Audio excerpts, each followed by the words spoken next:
Hello guys, ഇന്ന് നമുക്കൊരു soup ഉണ്ടാക്കിയാലോ. ആദ്യം തന്നെ ഒരു പാൻ അടുപ്പത്ത് വെച്ച് അതിൻ്റെ അകത്തേക്ക് ബട്ടർ ഇടുക. അത് മെൽട്ടായി വരുമ്പോൾ നമ്മൾ ചോപ്പ് ചെയ്ത് വെച്ച ഒനിയൻ ആഡ് ചെയ്യുക കേട്ടോ. ഇനി അതിൻ്റെ അകത്തേക്ക് കുറച്ച് ഗാർലിക് ഇതിൻ്റെ ഫ്ലേവർ കൂട്ടുന്ന സാധനമാണ്. പിന്നെ നമ്മളുടെ കയ്യിൽ എന്തൊക്കെ വെജിറ്റബിൾസ് ഉണ്ടോ അതൊക്കെ ആഡ് ചെയ്യാവേ. ഞാനിവിടെ ക്യാരറ്റും സ്വീറ്റ് കോണും മാത്രമാണ് എടുത്തിട്ടുള്ളത്. ഇനി ഈ ബട്ടറിൽ കിടന്ന് ഇത് നന്നായി സോട്ട് ചെയ്തെടുക്കണം. ഇതിൻ്റെ ഇടയിൽ ആവശ്യമുള്ള ഉപ്പും കൂടെ ഇടാൻ മറക്കരുതേ. ഇത് നന്നായി സോട്ട് ചെയ്ത് വന്നതിന് ശേഷമാണ് നമ്മൾ ഇതിൻ്റെ അകത്തേക്ക് ഞാനിവിടെ ചിക്കൻ സ്റ്റോക്കില്ലേ, ചിക്കൻ വേവിച്ച വെള്ളമാണ് ആഡ് ചെയ്ത് കൊടുക്കുന്നത്. അതിൻ്റെ അടുത്ത് ഉള്ളതുകൊണ്ടാണ് കേട്ടോ ഞാൻ ആഡ് ചെയ്ത് കൊടുക്കുന്നത്. പിന്നെ ആവശ്യമുള്ള വെള്ളം നിങ്ങൾക്ക് ഒഴിച്ചിട്ട് സോയാ സോസും ആഡ് ചെയ്ത് നന്നായിട്ട് മിക്സ് ചെയ്ത് തിളപ്പിച്ചെടുക്കണേ.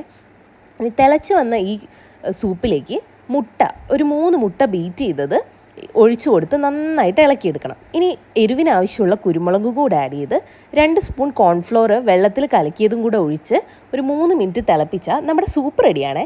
അപ്പോൾ ട്രൈ ചെയ്ത് നോക്കണേ. അപ്പോൾ ബൈ ഗൈസ്.